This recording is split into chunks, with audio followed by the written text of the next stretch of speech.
Gauss की प्रमेय का अनुप्रयोग नंबर 3। एक समान आवेशित गोलीय खोल के कारण विद्युत क्षेत्र की तीव्रता। पतले गोलीय खोल के कारण विद्युत क्षेत्र की तीव्रता। गोलीय खोल, खोखला गोला या गोलीय कोष, कुछ भी शब्द यूज किया जा सकता है, कोई भी शब्द। तो इसमें ये कैपिटल आर त्रिज्या का एक खोखला गोला है, गोलीय खोल या गोलीय कोष भी कह सकते हैं। इस की त्रिज्या कैपिटल आर है और इस पर प्लस क्यू आवेश है। खोखले गोले के पृष्ठ पर आवेश रहता है, अतः यहाँ पर भी पृष्ठ आवेश घनत्व सिग्मा का ही प्रयोग करेंगे। यदि गोला खोखला न होकर ठोस होता या अचालक गोला होता तो आवेश अचालक गोले या ठोस गोले के अंदर रहता है, अतः हम उसके लिए आयतन आवेश घनत्व का प्रयोग करते। लेकिन यहाँ खोखला गोला है तो इसमें पृष्ठ आवेश घनत्व Q बराबर सिग्मा A का प्रयोग किया जाएगा। अब हमें इस गोले से बाहर यानी बिंदु A पर, इस गोले के ठीक पृष्ठ पर यानी बिंदु B पर और इस गोले के अंदर यानी बिंदु C पर 3 स्थितियों में विद्युत क्षेत्र की तीव्रता ज्ञात करनी है। ध्यान रहे कि जो खोखला गोला है उसकी त्रिज्या कैपिटल R है और उसका आवेश Q है, जिसमें Q इक्वल सिग्मा A का प्रयोग करना है क्योंकि आवेश पृष्ठ पर रहता है खोखले गोले के लिए। और इसके केंद्र से बाहर एक बिंदु A है, एक पृष्ठ पर बिंदु B है और इस खोखले गोले के अंदर एक बिंदु C है, यानी बाह्य बिंदु पर, पृष्ठ पर और आंतरिक बिंदु पर। तीनों जगहों पर हमें, तीनों स्थितियों में हमें विद्युत क्षेत्र की तीव्रता ज्ञात करनी है। जब हम बिंदु A पर विद्युत क्षेत्र की तीव्रता ज्ञात करेंगे तो OA दूरी को स्मॉल r से दिखाएंगे और OB तो r है ही गोलीय खोल की त्रिज्या। और जब हम OB दूरी बिंदु B पर विद्युत क्षेत्र की तीव्रता ज्ञात करेंगे तो OA जो स्मॉल r था वो OB के इक्वल हो जाएगा। पहले आपको बाह्य बिंदु A पर विद्युत क्षेत्र की तीव्रता ज्ञात करनी थी तो OA था स्मॉल r और OB था कैपिटल R। अब आपको बिंदु B पर ही ज्ञात करना है, यानी जिस बिंदु पर ज्ञात करना है उसकी दूरी स्मॉल r कैपिटल R के बराबर होगी। फिर जब बिंदु C पर ज्ञात करेंगे विद्युत क्षेत्र की तीव्रता तो C की दूरी को स्मॉल r मान लेंगे। मतलब जिस बिंदु पर हमें विद्युत क्षेत्र की तीव्रता ज्ञात करनी होती है उसकी दूरी को स्मॉल r से मानते हैं और खोखले गोले की त्रिज्या कैपिटल R हमेशा रहती है। जैसे बिंदु A पर ज्ञात करना है तो OA को स्मॉल r मान लो, बिंदु B पर ज्ञात करना है तो OB को स्मॉल r मान लो जो कैपिटल R के बराबर है, और बिंदु C पर विद्युत क्षेत्र की तीव्रता ज्ञात करनी है तो OC को स्मॉल r मान लो। तो पहले हम ज्ञात करेंगे बाह्य बिंदु को।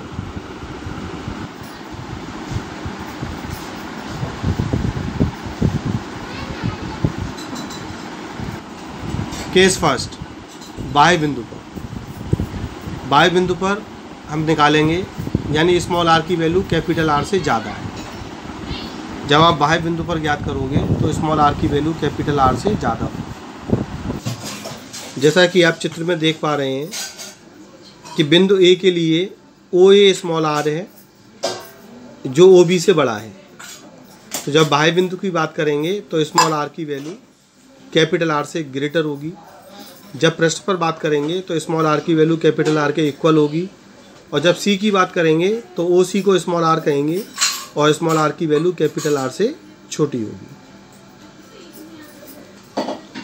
केस फर्स्ट, बाह्य बिंदु पर small r greater than capital. वही गॉस की प्रमेय लगा देंगे, phi E equal Q upon epsilon not. Phi E की वैल्यू E इंटू A होती है अगर थीटा 0 है तो। और हम गॉसियन पृष्ठ चुनते ही इस प्रकार हैं कि वहाँ पर E और A एक ही दिशा में हो जाएं जिससे थीटा 0 रहे। तो आप फाई की वैल्यू E इंटू A लिख सकते हैं, लेकिन यहाँ EO का प्रयोग किया गया है। O बाह्य बिंदु आउटसाइड के लिए यूज किया गया है। बाह्य बिंदु का मतलब आउटर पॉइंट, आउटसाइड के लिए यहाँ पर O लगाया गया है। और किसी भी गोले का क्षेत्रफल 4 पाई r स्क्वायर होता है। गॉसियन पृष्ठ 3D होता है तो इसको हम वृत्त ना मानकर एक गोला मानेंगे और गोले के क्षेत्रफल 4 पाई r स्क्वायर का प्रयोग किया जाएगा। गॉसियन पृष्ठ एक 3D डायग्राम है ये एक वृत्त नहीं है बल्कि ये गोले के समान है, तो हम यहाँ पर वृत्त का क्षेत्रफल पाई आर स्क्वायर प्रयोग नहीं करेंगे, हम प्रयोग करेंगे गोले का क्षेत्रफल 4 पाई आर स्क्वायर। गोले का क्षेत्रफल एक ही जगह 4 पाई आर स्क्वायर रखने पर ईओ इक्वल आ जाएगा 1/4 पाई एप्सिलॉन नॉट। 4 पाई को एप्सिलॉन नॉट के साथ लिख दिया और क्यू के अपॉन में आर स्क्वायर लिख दिया, तो ये ईओ की वैल्यू आ जाएगी।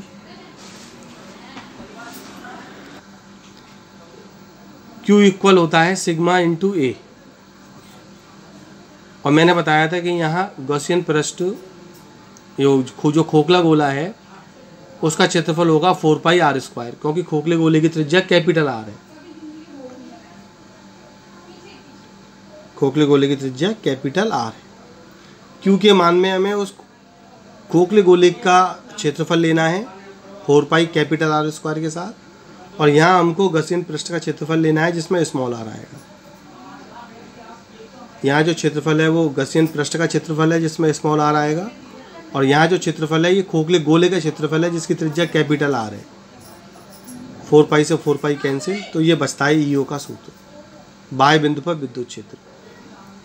अब केस सेकंड आता है जिसके लिए हम पृष्ठ पर विद्युत क्षेत्र की तीव्रता ज्ञात करेंगे। केस सेकंड, पृष्ठ पर small R equal capital R हो जाएगा। मैंने आपको समझाया था जब हम बिंदु ए को बी पर लाएंगे तो स्मॉल आर की वैल्यू कैपिटल आर के इक्वल होगी, और यहाँ इन दो सूत्र में, ये दो मुख्य सूत्र हैं, एक ये वाला जो मैंने बंद कर दिया है और एक ये वाला, तो इन दोनों जगहों पर हम स्मॉल आर की वैल्यू कैपिटल आर रख देंगे। स्मॉल आर को कैपिटल आर रखने पर ये फॉर्मूला आ जाएगा, और यहाँ स्मॉल आर को कैपिटल आर लिखेंगे तो आर से आर कैंसिल, तो सिग्मा अपॉन एप्सिलॉन नॉट बचेगा।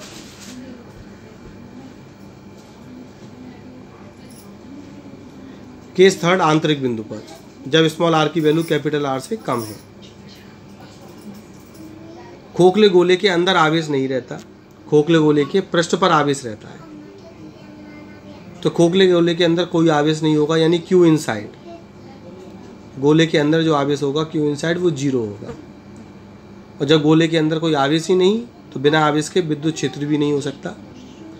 ये सूत्र में जब आप क्यू की जगह 0 रखेंगे तो ई की वैल्यू क्या आएगी, 0, और इन लगाया गया है आंतरिक बिंदु के लिए, और यहाँ एस लगाया गया है पृष्ठ पर, surface, at the surface, surface से एस ले लिया गया है और आंतरिक बिंदु इनसाइड से इन ले लिया गया है। तो इस प्रकार आंतरिक बिंदु पर विद्युत क्षेत्र की तीव्रता ई इनसाइड 0 होगी।